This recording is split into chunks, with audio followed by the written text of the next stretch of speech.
Γεια σας παιδιά, είμαι η Anax Player, καλώς ήρθατε σε ένα ακόμα βίντεο. Λοιπόν, σήμερα έχουμε πιάνο όπως τα περισσότερα βίντεο μας και θα σας παίξω ένα τραγούδι που είναι δική μου η μουσική και έχει και στίχους, είναι της κολλητής μου η στίχη. Θα σας το τραγουδήσω κιόλας, να μου πείτε και πώς φαίνεται η φωνή μου.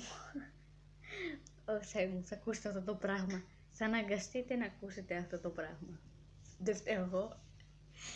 Κάποιοι άλλοι που περιμένουν πώς και πώς αυτό το βίντεο ξέρουν αυτοί, μου το έχουν ζητήσει, οπότε οφείλω να το κάνω. Λοιπόν, θα ακούσετε τη φωνή μου.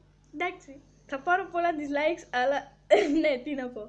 Λοιπόν, αυτό λοιπόν το τραγούδι το στείλαμε σε ένα διαγωνισμό και πήραμε το διεθνές βραβείο και λοιπόν θα το μοιραστώ μαζί σας σήμερα.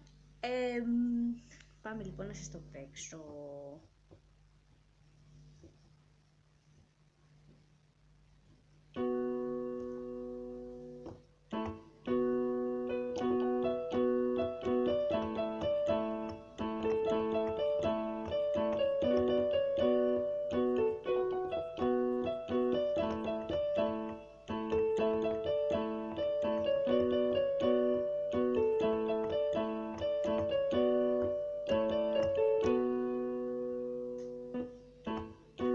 Μ' αυτό το τραγούδι δυο λόγια θα πούμε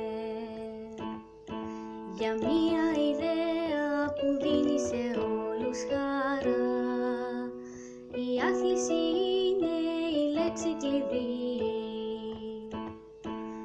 μήνυμα απ' άκρη σε άκρη στον κόσμο, γιατί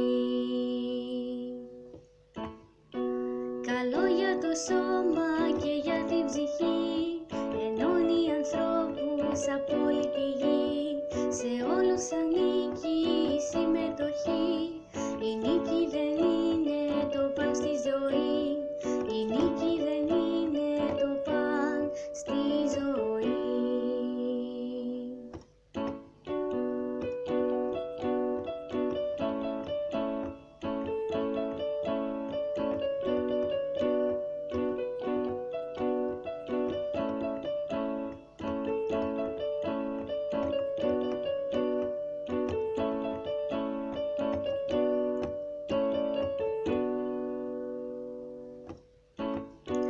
Και έτσι τελειώνει αυτό το τραγούδι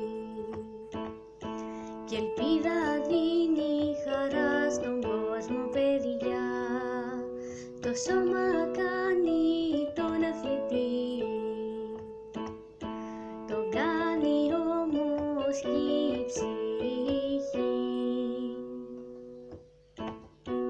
Καλό για το σώμα και για την ψυχή, ενώνει ανθρώπους από όλη τη γη. Σε όλους ανήκει η συμμετοχή, η νίκη δεν είναι το παν στη ζωή, η νίκη δεν είναι το παν στη ζωή.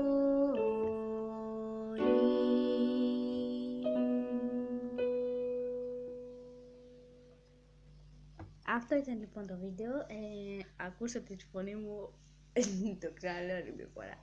Τέλος πάντων, αν σας άρεσε που δεν το βλέπω, κάντε ένα like, κάντε ένα subscribe αν δεν έχετε κάνει ήδη, γιατί έχω 17, εντάξει. Λοιπόν, κάντε ένα subscribe αν δεν έχετε κάνει ήδη και θα τα πούμε στο επόμενο βίντεο. Περιμένω φυσικά από κάτω σχόλια, τέλος πάντων, ό,τι λένε οι YouTubers. Θα το πιάσω. Πού θα μου πάει θα το πιάσω. Λοιπόν, γεια σας, τα λέμε στο επόμενο βίντεο από την Anax Player. Να έχετε μια υπέροχη μέρα. Γεια.